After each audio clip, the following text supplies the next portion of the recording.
hanyuma rero reka tuyage iby'abisi batazi niko ijambo ry'Imana muri inzu yavuze sivyo. Twamaze kumva amajambo y'Imana menshi mu ndirimbo atwereka neza igikorwa ca mpemu yera n'ibindi byinshi ico mpemu yera yaje gukora. Yesu nashimwe ngo yaje kuduhindura bera sivyo. Yaje kuduhindura bera ngo tumere nk'uko Imana yacu ivyifuza. Yesu nahabwa icubahiro.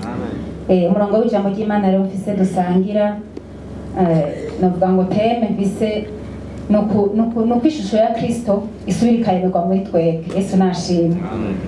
Reka dusome abi Filipi igice ca kabiri. Abi Filipi igice ca kabiri turasoma guhera ku murongo wa 5. Avuga ngo mugire wa mutima muri mwebwe wari muri Kristo Yesu. Uwo naho yarasanga mu ishusho y'Imana ntiyiyumvire yuko kuringanira n'Imana ari ikintu cyo kumirako, ariko yisiga ubusa yabira ishusho y'umugurano akikusa n'abantu. Kandi abonetse afise ishusho nk'iy'umuntu yicisha bugufi araganduka no gushitsa ku rupfu, kandi urupfu rwo ku musaraba. Yesu nashimwe. Wabonye hano mu Bagalatiya 4:19 yo dusomera nimba hari uri hafi canke naho tu 4:19. Bana banje bato abo nongera kuramukwa gushitsa aho ishusho ya Kristo izoremerwa muri mwebwe. Nabahezagire. Mfise ijambo rero yuko ishusho ya Kristo isubira ikaremerwa muri twebwe. Yesu nashimwe. Aha tubonye mu Bafilipi bariko baravuga ngo mugire muri mwebwe wa mutima wari muri Kristo Yesu. Umutima wa Yesu sino usigura birebire, murumva ko ari umutima mwiza sivyo none? Ni umutima wicisha bugufi. Bibiliya yatubwiye ngo naho yari afise yari umwana w'Imana ngo ntiyumvire ko ari ibintu byo kumira ko mugabo yaricishije bugufi. Ubuzima Yesu Kristo yagize aha ku isi turabusoma mu ijambo ry'Imana. Yaraca bugufi, ntiyaje akakaraye, ntiyaje yankana. Muravyumva? Je nanye nibaza nti burya Yesu iyo akaza adafise umutima nyene wiwe no kuducungura ntiyari kuducungura. Sinzi ko murabona ko twebwe hari igihe ushobora kugomba gukorera iciza umuntu mugabo acishijemo akagukorera ikintu kibi ugacuka uti mbere ndabiheze sivyo none? Uti nahora ngira ngo biri kuruku uti none ko agize ivyo uti nanje ndaheze. Ariko Yesu umutima yarafise ntiyari nanje ndaheze. Yesu nashimwe. Yesu umutima yarafise wari umutima w'ikigongwe, wari umutima w'urukundo. Maze nisi ndiko ndavyumvira hari ahantu bibiri tubwira ntitubanza kuhasoma mwumvise ko turabavuga gutumwa benshi. Yesu ngo baramuzaniye umugore afashwe ariko arasambana.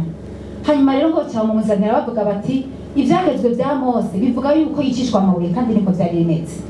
Hanyuma rero Yesu ngo arihorera. Yesu yarazi cyamuzanye. Yesu nashimwe. Yesu yarazi cyamuzanye, yaje gukiza, yari yaje kwica. Hanyuma Yesu ngo acarunama mwarasone mu ijambo ry'Imana ngo acatangura kwandika hasi. Urumva bari biteze ko avuga ati mutera amabuye, mbere ngo bamurondera ko gwitwazo. Ariko Yesu ngo acarababwira ati utagira icyaha muri mwebwe abari wamubanzibuye. Hanyuma ngo bose baca bagenda basubiza inyuma mugongo barahunga ntibihanye. Yesu nagufasha. Urumva bari bazi ko ibyaha babifise mugabo barabijanye barabisohokana barabihungana. Hanyuma rero Yesu acaramubaza ati ba bantu bose nta numwe gucira urubanza. Ati kamugenza ati naje singenda rugucire atari ko genda ntuzusubire gucumura. Yesu nashimwe. Murumva umutima wa Yesu. Yesu ntiyari yaje guca imanza, yari yaje azi ko turi babi, yari yaje azi ko turi abanyabyaha, yari yaje azi ko bitugora, yagomba gusa kudukiza. Yesu nahabwa icubahiro. Uyu mutima rero twebwe abantu bakijijwe. Burya umuntu avuga ko yakijijwe yarabanje kugwara canke yarafise ikibazo none sivyo. Tucihana batwita ngo baragomba no kudushiramo akantu ko kuducokora ngo n'abarokoke sivyo. Mugabo ukamenga bivuze bagututse, mugabo by'ukuri twararokotse. Yesu nashimwe. Nukuvuga ko ari ahantu wari kuraja mu rupfu Yesu akaguhindukiza akakugirira imbabazi ukarokoka. Warokotse n'umuntu yavuye mu rupfu. Yesu nashimwe. Hanyuma rero aba bantu Yesu uyu muntu Yesu acaramugirira imbabazi aravuga ati ntuzusubire gucumura. Nibaza ko mu ijambo rya Yesu harimo ubushobozi. Yesu nashimwe. Ubundi kuraraba ntiyabanje kumwagiriza mugabo avuze ngo ntuzusubire gucumura. Sinzi abantu basomye Bibiliya cyane ko barabonye uyu mugore kumbure nibaza ko uko bikose byaragize ubushobozi bijya bintu ntiyabisubiyemo ko yagira imbabazi. Yesu nashimwe. Cyo gituma Bibiliya ivuga ngo natwe abagiriye imbabazi bagakugwa mu byaha ntidusubire gusubiramo kandi. twasomye haje ingene Paulo yandikiye Abagalatiya arabwira ngo bana banje bato abo nongera kuramuka kugeza ishusho ya Kristo izoremerwa muri mwebwe. Burya ishusho twari twararemana nkuko umukozi Imana ariko arabivuga ngaha, murabizi simbanza kuyasoma mu itanguriro igice ca mbere 26 harabayeho inama baravuga ngo tureme umuntu mu ishusho yanyu yari Imana, sivyo? Imana mu butatu yaravuga iti tureme umuntu mu ishusho yacu. Iyo tuvuga ishusho y'Imana rero mwibaza ngo nukuntu dufise amaso n'amatwi n'amaboko n'amaguru none ibikoko byo ntibifise. Oya, reka avuga ishusho yo mu mutima. Nukuvuga mu mutima basa natwe, biyumvira nkatwe, bameze neza nkatwe, bafise urukundo nkatwe, sivyo? Yesu nashimwe. Iyo niyo shusho ubundi Imana yari yaturemanye kugira ngo tubeho mwiza. Murabizi ko bw'icaha nico cazanye urupfu, ubundi gupfa ntivyarimo. Icaha caratugiriye nabi. Namamvuga ni icaha dukwiye kucana n'imitima yacu yose, kuko caratugiriye nabi, caratwononeye. Ariko kandi Yesu yaraje, Imana ihabwa icubahiro. Yesu yaraje kugira ngo agitsinde, akidutsindire, bikunde dusubirane ya shusho ya mbere. Yesu nahabwa icubahiro. Amen. Igice cya 3 umurongo wa 12 havuga ngo twambara umutima w'ineza, umutima w'ikigongwe, sivyo? Mugabo bwa mbere ku murongo wa 8 yari yabanje kuvuga ngo mwiyambuye inzigo yose ni shari ni gono. Murabona bya bindi bya kamere ngo bije bintu tubanze tubyiyambure. Urabona nta muntu yo kwambara impuzu nziza atabanje kwambugwa imyanda, sivyo? None atabanje kuhagirwa, atabanje koza. Rero yari yakarababwira ati mwambure ibintu kuko dukwiye kwambara Kristo Yesu, dukwiye kwambara umutima. Mugabo imbere yo kuwambara murana hariho abantu, reka hariho abantu baza mu ishengero ugasanga umuntu yagiye mu ishengero umwana uti wewe wihanye gute, ugasanga by'ukuri ntiyigeze yihana. Ugasanga ko umurera akurikiye abandi, kumbere afise abagenzi bariyo, kumbere yari afise abavyeyi avuga ati ndabanezereze, ariko umurinzi yavuze ngo ndacibuka umunsi mwiza nakwemereye. Yesu nashimwe. Naje ndawibuka kandi nibaza ko nawe wibuka. N'aba bana bacu bakuze bakuriye mu ishengero barafise umunsi ko biri kose bagarutse muri bo bakabona bati hari ibintu mbona ko by'ukuri nkwiye gusaba ko Imana imbabazi. Akavuga ati ego hari umuntu yigeze kuri kado aradushinya aratubwira yari avukiye ikiremwa, hanyuma rero acatubwira ngo jewe ngo navukiye muri Yesu. Ati turaduhenze. Ajya hari abantu bavukiye muri Yesu. Oya bakize n'abantu bose. Yesu nashimwe. Turi hano kuko twihanye, sivyo? Ukaba utigeze wihana agakiza si ikintu cangukira, sivyo? Oya ni ikintu ni akivuge gute mu Kirundi, ni ingingo wowe nyene ufata, sivyo? Ni ingingo wowe ufata kuko umuco w'Imana ukumurikiye ukabona uti by'ukuri jewe sinsa n'Imana. Yesu naduhezagiye. Jewe nihanye mva muri Katolika, nari mu Katolika. Hanyuma rero nari nkiri muto, nari mu mwaka w'8. Murumva ko biri kose hari ibyaha bitaboneka n'ibindi bigaragara, sivyo? None mu bigaragarira abantu barambaza ngo burya wewe wihaniki. Mugabo mu mutima murumva ko nari ndabifise. Urumva ko nari mu mwaka w'8. Hanyuma rero hari hindagano nari naragize ndi muri Katolika, kandi baza ko n'abandi bazigira. Hari twavuga ngo ndahakanye shetani n'ibikorwa byiwe n'ingashambi ziwe. Abantu babivuze ivyo bintu. Ibyo twarabivuga. Hanyuma rero jewe Imana mu kungendera naributse ivyo bintu navuze imbere y'ishengero bininiya. Hanyuma ntangura kuba ahantu ndisubira ndi imbere, none jewe ko navuze ngo ndabihakanye. Burya hari ikintu cahindutse muri jewe, burya hari changement yigeze iba, narahindutse. Uko nari imeze, ingeso nari ifise, ibyaha nakora hari na kimwe nahinduye. Uretse gusa ko naragenda kwirega, nari mubitse ko abantu babibayemo canke babirimo haraba ibihe byo kuja kwirega. Naragenda najeyo nkirega, mugabo itandukaniro hagati yo kwirega no kwihana hari igihe usanga atabo baba wicafise. Hari igihe twabikora kubera babidusabye, batubwiye bati ubu n'igihe cyaje, ariko ntitwavuga gusa natwe bwari igihe umuntu umenga araziriye byo kuza gupfukama, sivyo? Umuntu abiyogira umubabaro w'icyaha. Yesu nadufasha. Niho rero wa mutima, niko ndagaza kuri wa mutima ingene ushobora kuremegwa muri wewe, muri jewe. Uyu mutima wari muri Kristo Yesu. Uyu mutima umuntu yatakaje cagihe mu itongo rya Edeni akarikugwamo. Uyu mutima ingene ushobora kugaruka ni nuko Imana igendera kubwira ati ikikurayo ukavyemera, sivyo? Iki niki si iki wanje ukavyemera. muri iyi minsi heze nabwiye Imana ariko ndasenga rya sengesho ijambo ry'Imana rivuga ngo imbuto yose data atateye izorandurwa. Numva nabwira Imana ni Mana muri jewe imbuto ubona yose utateye wewe kuko hari ingeso dufise n'ukuri ntabwo nutisize Imana none sizi namwe ntavyo muhora mwibonamo mugabo ndumva mpaye uruhusha Imana ndavuga nti ivyo utateye muri jewe ubirandure. Yesu nashimye. Birababaza mugabo abiranduye nzoba umuntu mwiza nawe uzoba umuntu mwiza kandi hariho byinshi amaze gukora ariko murabizi ko tutararangiza. Hari ijambo umukozi w'Imana yarivuze ko naryo nari numva norivuga ryo muri Zaburi 114 muhasome.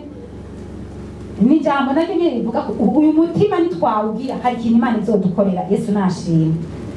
Avuga ngo hamwe Abisirayeli bava muri Egiputa mwashitse hamwe Abisirayeli bava muri Egiputa hamwe n'inzu ya Yakobo bava mu bantu b'ururimi rudebagura. Abayuda bahindutse ahera h'Imana, Abisirayeli bahindutse ubwami bwayo. Ikiyaga kibibonye kirahunga, Yorodani rusubizwa inyuma, imisozi miremire yikina amatavu nk'amafizi y'intama n'uturambi nk'imyagazi yazo. Ubaye ikiga wa kiyaga kuhunze, naho Yorodani kusubiye inyuma, namwe imisozi miremire ko mwikina amatavu nk'amafizi y'intama, namwe turambi ko mwikina amatavu nk'imyagazi, naho twogabwiza ngaho. Ariko ngomba kuvuga ijambo rivuga ngo hamwe. Yesu nashimye. Hamwe Abisirayeli bava hehe muri Egiputa. Turiko turavuga Egiputa murumva ko ari mu byaha sivyo none. Hamwe Abisirayeli bava muri Egiputa. Hamwe n'inzu ya Yakobo bava mu bantu b'ururimi rudebagura. Yesu adufashe. Mbega hari abantu b'ururimi rudebagura n'uyu munsi bariho.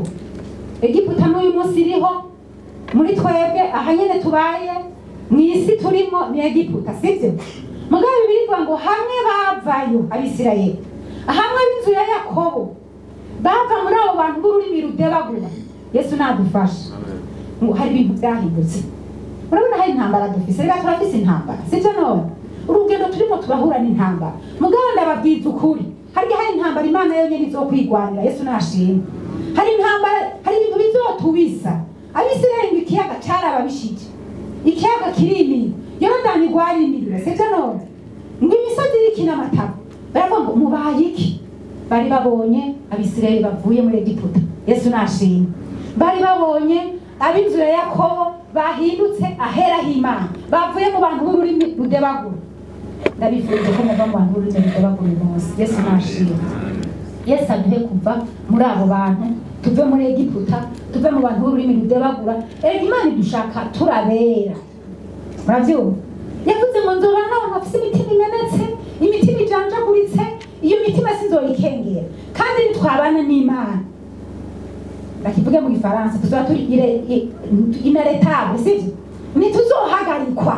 So hari ibintu bishobora kuza bikagutangira mugabo nta kizoguhagarara imbere. Ega Yesu yarabivuze nani mutse kabwiye Yosuwa ngo nta mwansi n'umwe azoshobora kubahagarara imbere. Mugabo hariho reka ndakivuga ntaco hariho condition hariho ibisabwa sivyo kugira ngo murabizi igihe baja kurwanya hayi ntibabakinagije aragasagara gatoya.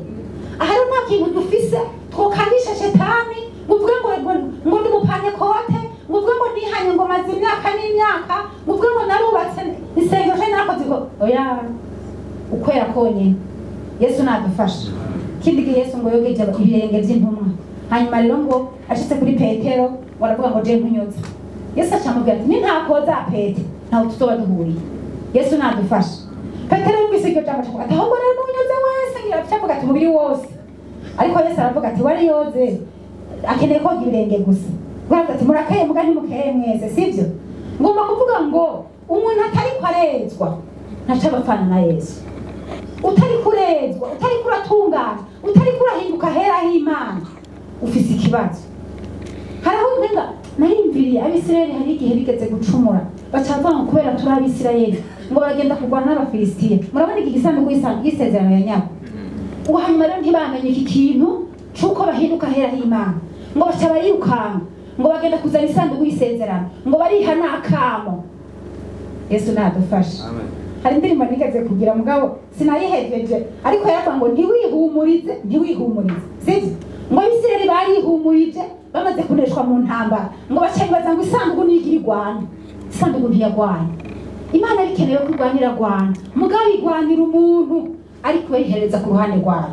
None rero bene data n'uyu mutima tugomba gusubira kugira wari muri Kristo Yesu, umutima utarimo inzigo, umutima utarimo ishari, umutima ukunda abandi. Yesu nadufasha umutima w'Imana. Yesu abahezagire cyane. Bibiliya tubwira kuri wa mugani w'umwana w'icangazi mpameza, ariko ngomba kuvuga ujya mwana yari yaragumye kwa se. Muramubona? Ujya mwana rero yari yaragumye kwa se, wamenga niwe mwiza. None sivyo? Wamenga niwe mwiza, mugabo nasanze ujya mwana atigeze agira umutima nk'uwa se. Kuko ujya mwana w'icangazi amaze kugaruka bakagira umunsi mukuru bakanezerwa, wewe ngo yarababaye. Ngo aravuga ngo uyo mwana ngo yatwaye ibintu byose ngo akaza kubisambanisha, ngo none araje mugize iminsi mikuru, ngo jewe nta n'agasuguru k'impene urampa musangira n'abagenzi. Ariko se aramubwira ati mwana wanje wari ukwiye kunezerwa, uyu yari yarapfuye none arazutse, yari yarahavye none arahabutse. Biranga kwinjira kubera iki? Wa mutima. Yesu adufashe. Ndabifurije ko tugira umutima wari muri Kristo Yesu, watumye yihanganira ibihari, watumye amateba yamuvuma, watumye abo wamenga nibaje kugirira neza, nibo bahindutse babikoresho baramugirira nabi, mugabo ntibyamubujije gukora icyo Imana yagomba kwakora. Yesu nabahezagira. Ni ijambo narifise mu mutima, tugire muri twebwe wa mutima wari muri Kristo Yesu. Twemere Imana ituremere mu ishusho ya Kristo Yesu, mu kwakira ijambo ry'Imana.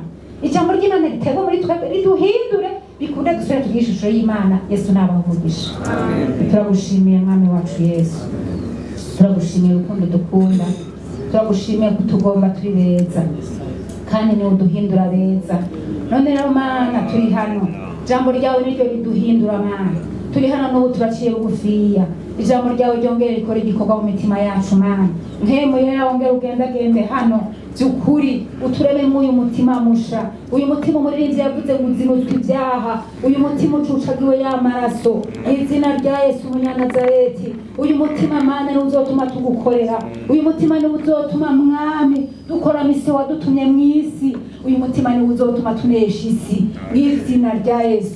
Urakoze, turagushimiye. Mpemu yera ubandanye igikorwa, tubisenze mu izina rya Kristo Yesu, amen. Igorogota umusozi umwe mu misozi ntaziragira. Igorogota umusozi umwe mu misozi ntaziragira. Igorogota n'umusozi umwe mu misozi ntaziragira.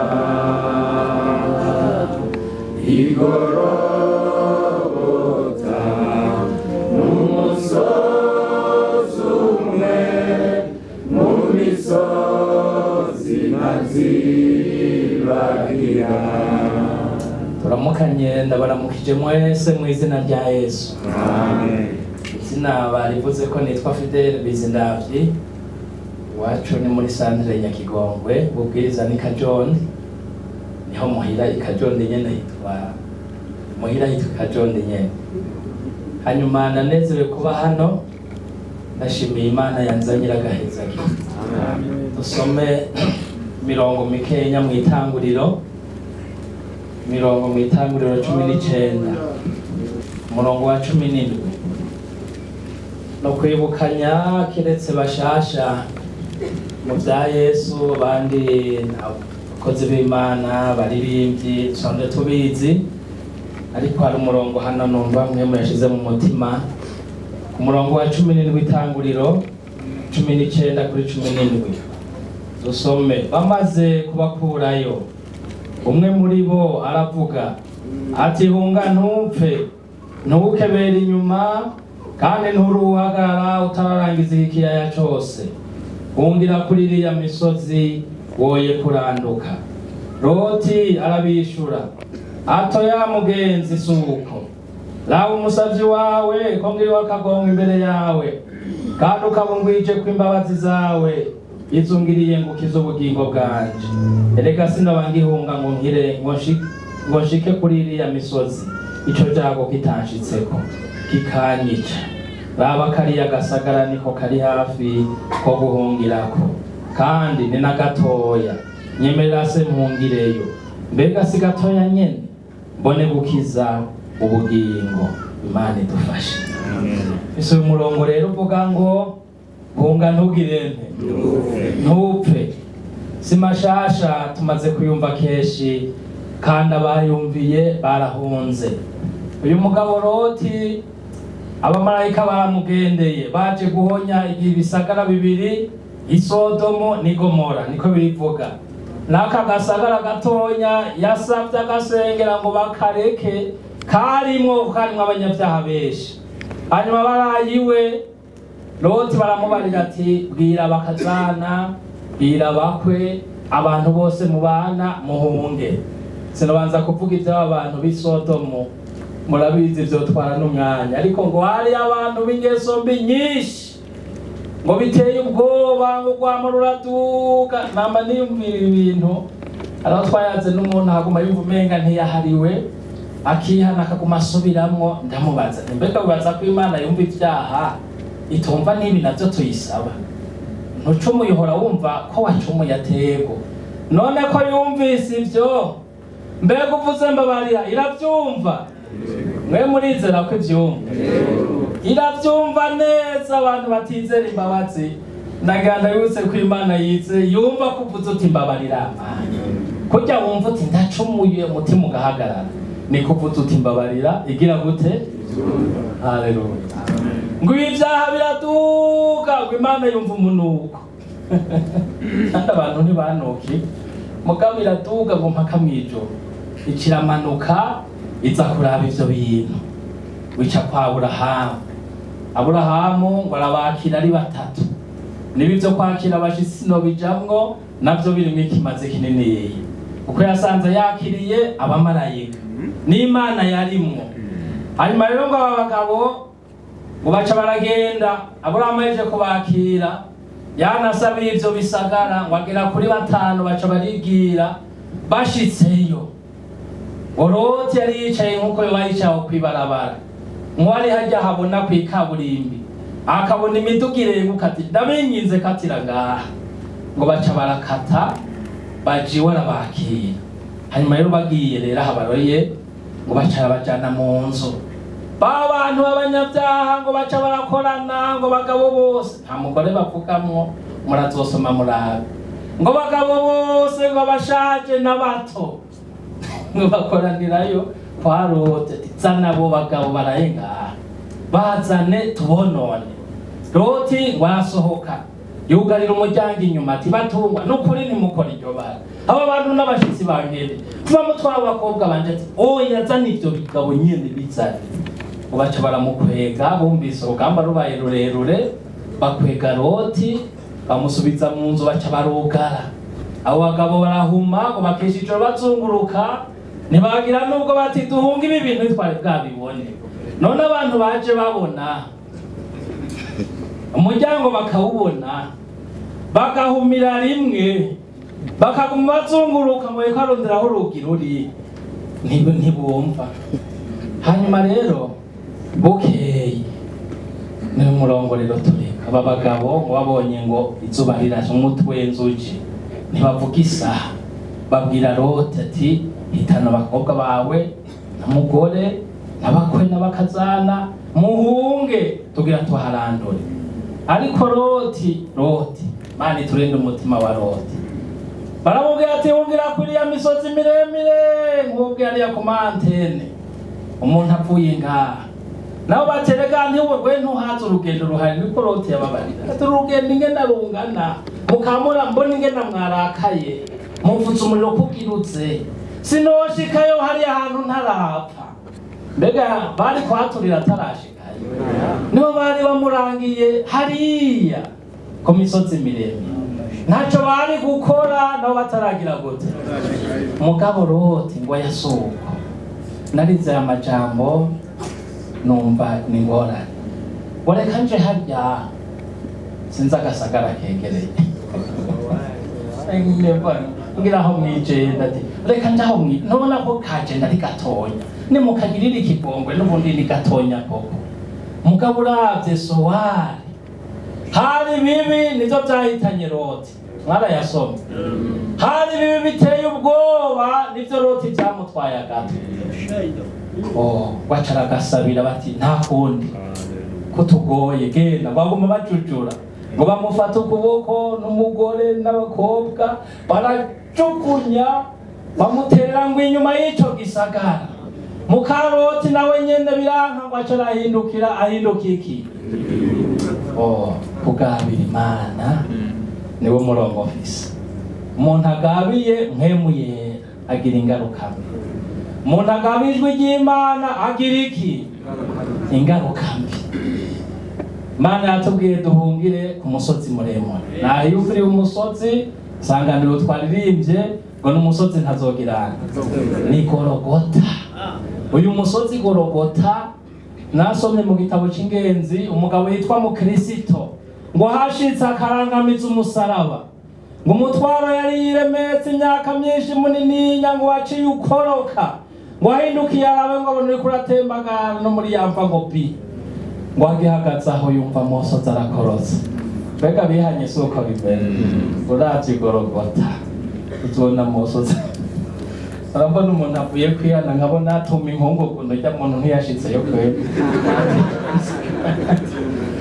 ngo aca asimba hejuru gatatu n'umunezero azabona abagabo batatu umwe ngo amukura bwa bucocerwa amwambika umwambaro mwiza niwo mwambaro natwe twaronkeye i Gologota Yesu nashimwe uyu musozi murawumva duhungireyo umuntu atarashika i Gologota nkundira muri ikimenyetso amuha umuzingo w'igitabo ati genda uzovyerekana kuri wa mugore niko ndasoma ngo ageze mu nzira ngo azabona abagabo babiri ngo buriye umurombero basimbira mw'ibarabara azabona ngo pi basimbiyemo muko bari bambaye zazi ndati none we kutaciye hariya hantu uzemerwa ngo hariya ngo mwebwe ngo nimwe mucayo ngo nukuzigura abibaza ngo ibi bintu ni bimwe si bimwe nukuri umuntu atashitse kuri uyu musaraba Gologota ntazoshikayo none n'uyu murongo nakuzaniye sinzi nyene ryo hunga ntupfe ntukebera inyuma utarashika kuri ya musozi muremure ku musaraba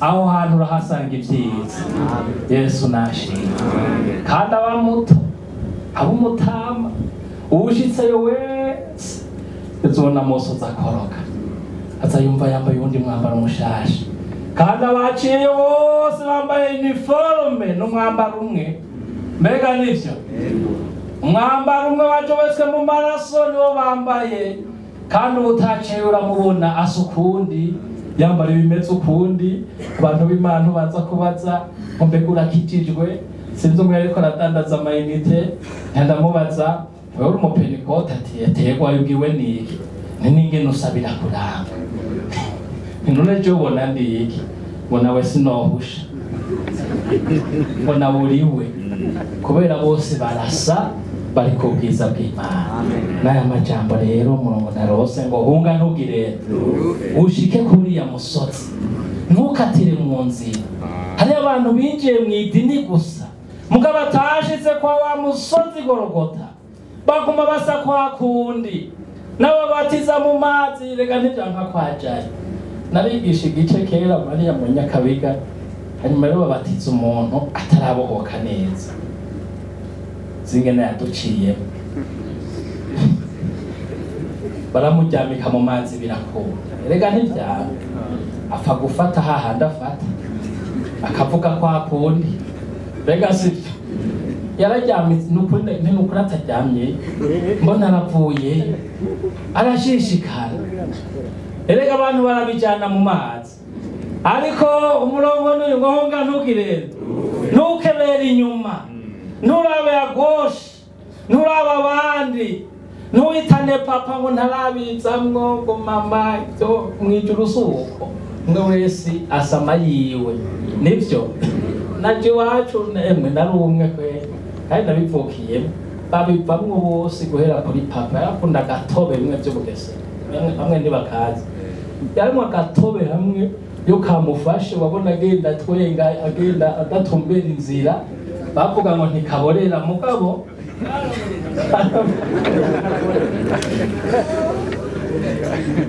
Yesu ahabwiki niyatumbera inzira kugira tumenye uko yo kamufashe yacaza mu gikoni kuyagisha abana atahoraza hajya turyamye ugatwumva niko aragira ibintu hanze kumva niko sinobivuga bimwe bicaha bigaruka ibyo yanyoye bimupfana niyo ngwara n'inyama imufata mw'ijoro kumbe yaborewe ngo twaruzura mpemu iratukanwa none nasubiraze none ibintu barabana ngo papa ntabirimwo canke abiri umwe wese ahunga yumva ati hunga ntupfe ni nk'iyo urupfuguza ngaha nitwoca hamwe reka nukuri barigeze kurasa turi muri lycée Rumonge niyo niga barasa tugira dusenye nk'uko nyene baca barasa nka hariya ntawahunze aca mu nzira y'ubundi twagize ingwane y'amadirisha y'amarameri umuntu atari kwigwamwo tugaca mu muryango umwe wurira ku mugongo w'umuntu wiruka kuko uwuhunga nta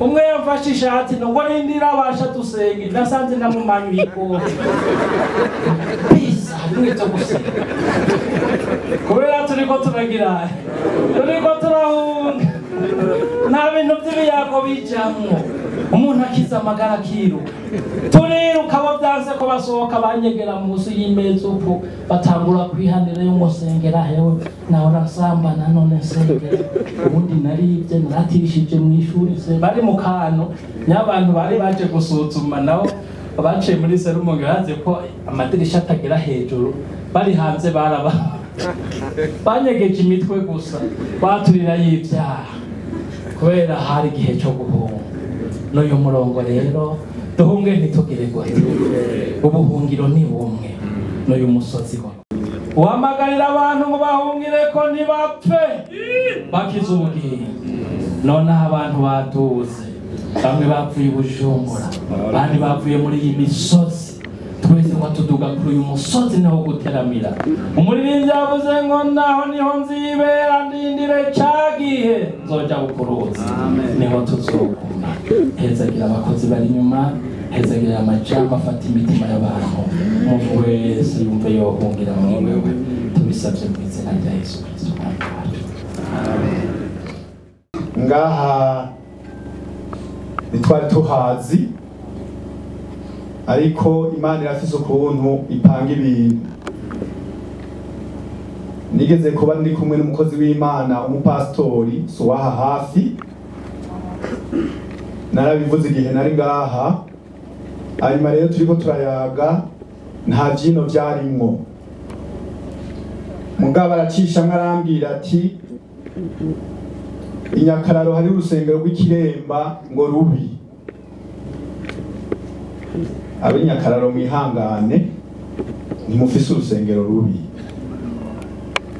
ivyo bintu rero Jesu nari nabishize ku mutima ariko kandi yari umuntu w'Imana mwiza dushishikara ibindi ndamubwira nti inyakararo nta rusengero rw'ikiremba ruhari kuko nari nzi urusengero rw'ikiyange hariya hirya mu misozi ariko ntitwabihariye ko yari abizi dushishikara tuyaga ibindi ikindi gihe dusubira guhura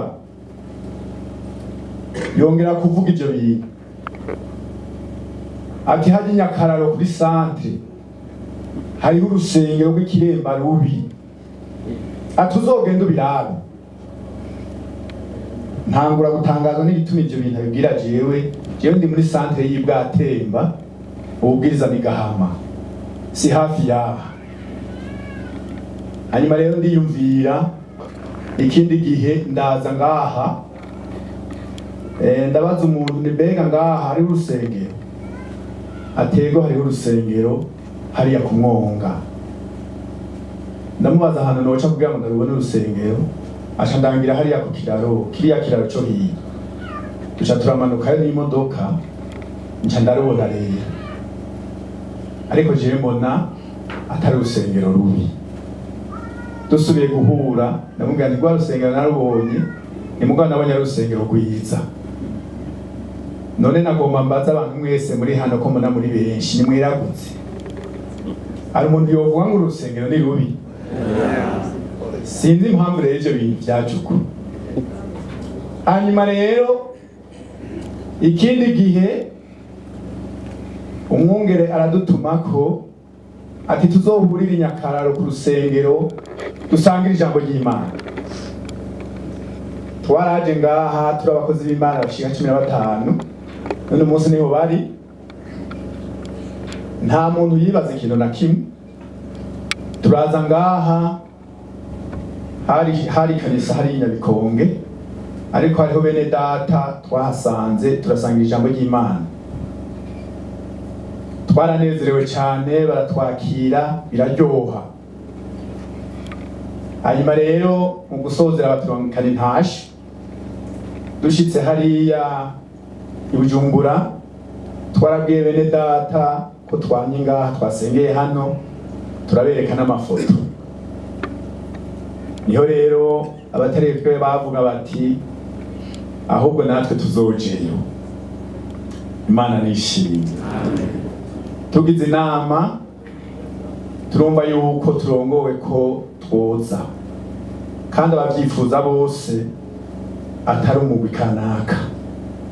Twarabimenyesheje bene data, haje bakeyi baserukiye abandi, ariko twateguranye na benshi, abo bose badutumanye amaganuke, none nimuyakire mu izina rya Yesu. Igihe twari rero ngaha nahavuye je nuguruka amaso, ndamenya impamvu ivyo bintu vyagenze uko, kandi n'abandi baramenya impamvu ivyo bintu vyagenze uko. Turashima Imana. Imana irafise ukuntu ivuga, irafise ukuntu ikora, irafise ukuntu ibigenza. Twari tuzi Nyagasasa ni kwibarabara. Mutama hano pastor arabizi ko kenshi tuhora tuhagendera kandi bikagenda neza, ariko murabona ko ari urugendo rurerure cyane. Ahangaha ntitwari tuhazi, hasa n'ahatwegereye. Imana ishimwe.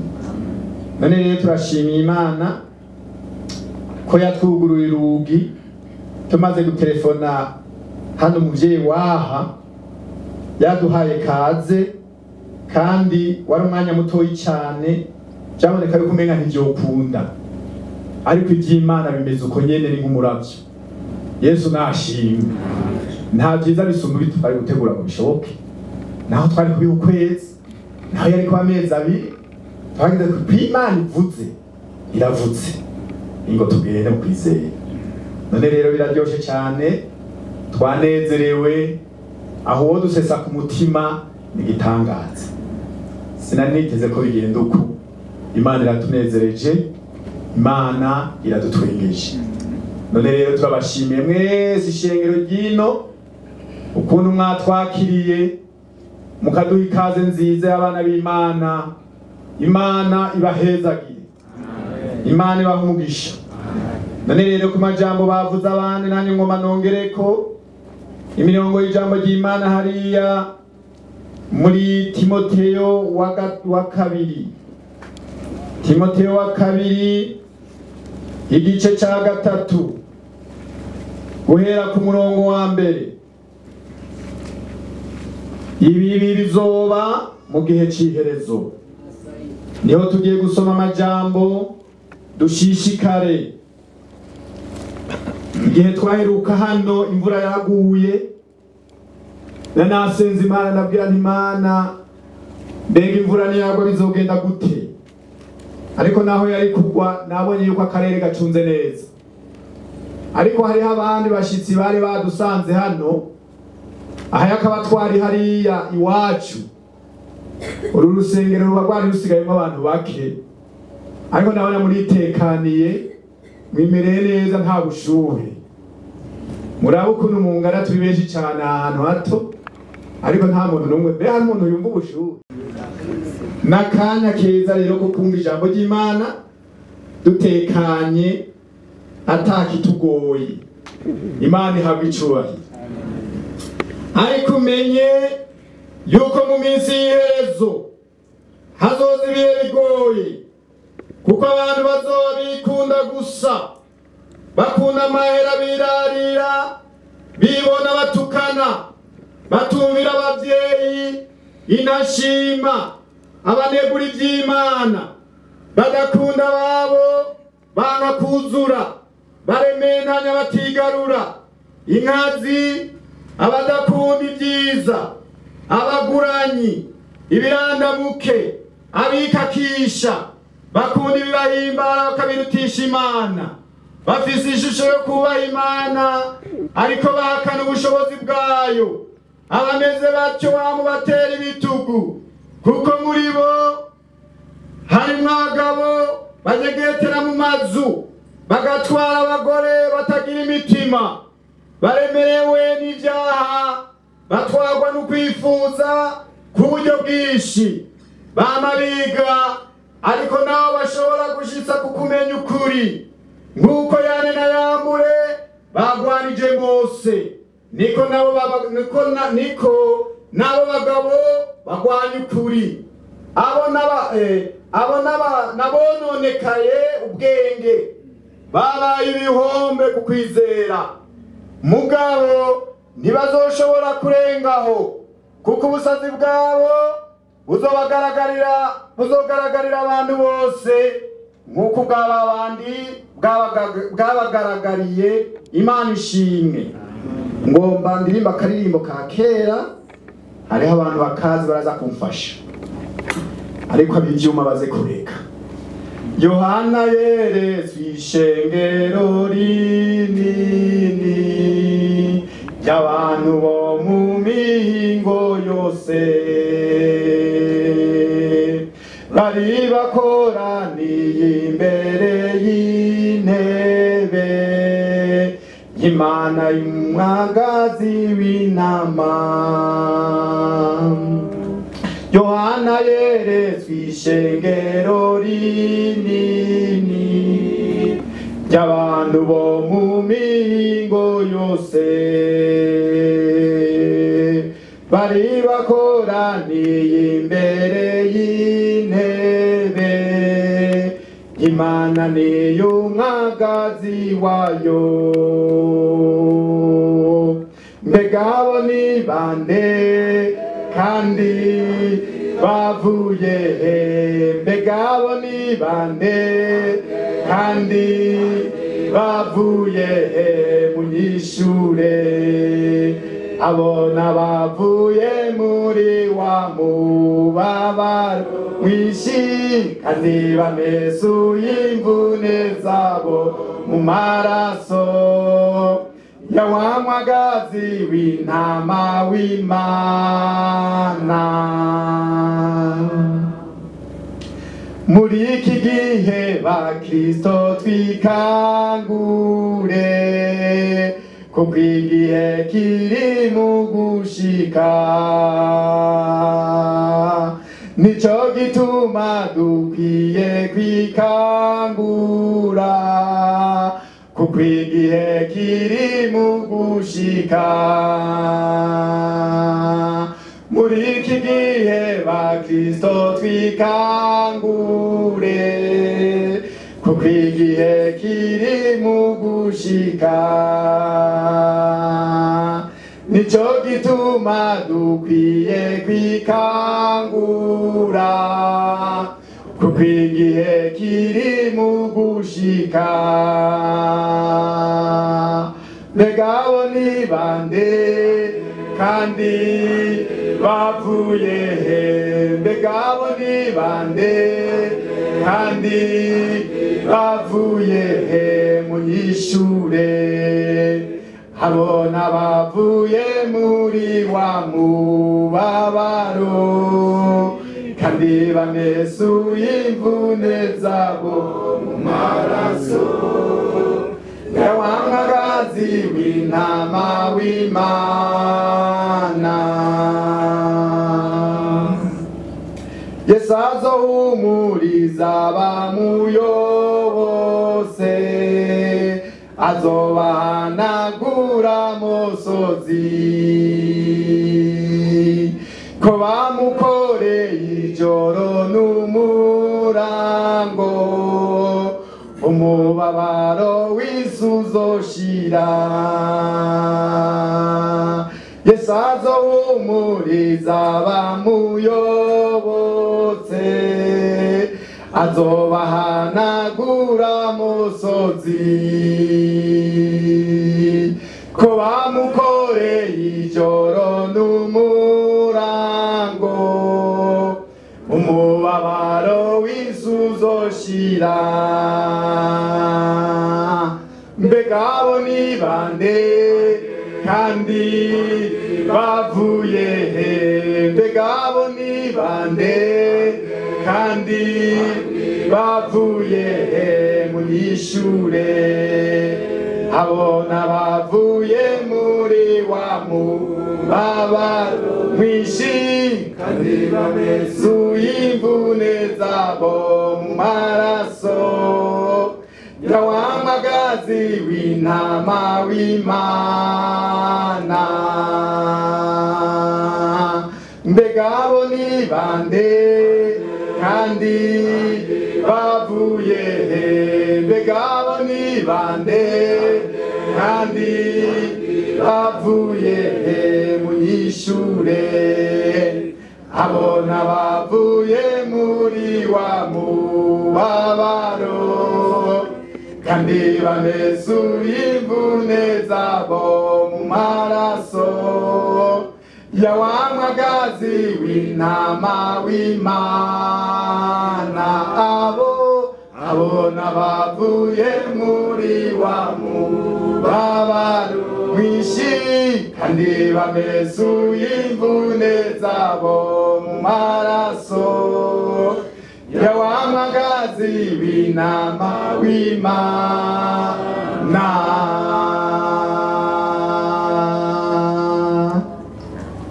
Mana uri mu ijuru Haleluya haleluya haleluya haleluya haleluya haleluya haleluya turagushimiye Mana turanezerewe kuba hano muri ino ngoro kuba hamwe na bene data n'abakozi b'Imana muri kino gisagara turagushimiye ko intego yawe ari nziza birenze ubwenge bw'umwana w'umuntu ibi ntaho byishotse ntaho bishora atari ijuru ribitegetse atari ijuru riraritse mu izina rya Yesu none wikorera igitangaza ijambo ry'Imana ry'ububasha haleluya uhera hariya mu gisagara kwibara hariya mu mihana abariko baratembera abateramye ijambo ry'Imana ribashikira ijambo ry'Imana ry'ububasha ijambo ry'Imana ni inkota ijambo ry'Imana n'umuriro ijambo ry'Imana n'inyundo ijambo ry'Imana haleluya uzoba ukoze Mana tubona ubwiza bw'Imana tubona ibitangaza abanyabyaha bihane n'igihe cyo guhunga ibyaha igihe cyo guhunga iby'isi igihe cyo guhunga ibyo mu gihe cy'iheze igihe cyo kutajyana cyane kw'ijambo ry'Imana haleluya turasenza Imana ifise ububasha bwo guhindura ibyase guhinduka Imana ifise ububasha bwo gutegeka impwemu mbi abadayimoni ibisigo byo ngaha mu rubanda byo mu gisagara bigendagana mu bandi byaraba mu gace byarabahitamishije mu izina rya Yesu amen mu izina rya Yesu bize bimenyekane ko ari Imana yacu haleluya itandukanye na za mana ziri mbwa busoko duhora twumva mu micungara itandukanye na za mana ziri mwa bwa buzu bw'ivyatsi mu izina rya Yesu ziri mwa micabe zangeyo byabifuta hembe haleluya Imana y'ubushobozi amen Imana y'ubushobozi tuyibona uno munsi urugendo rwacu ruheza gigwe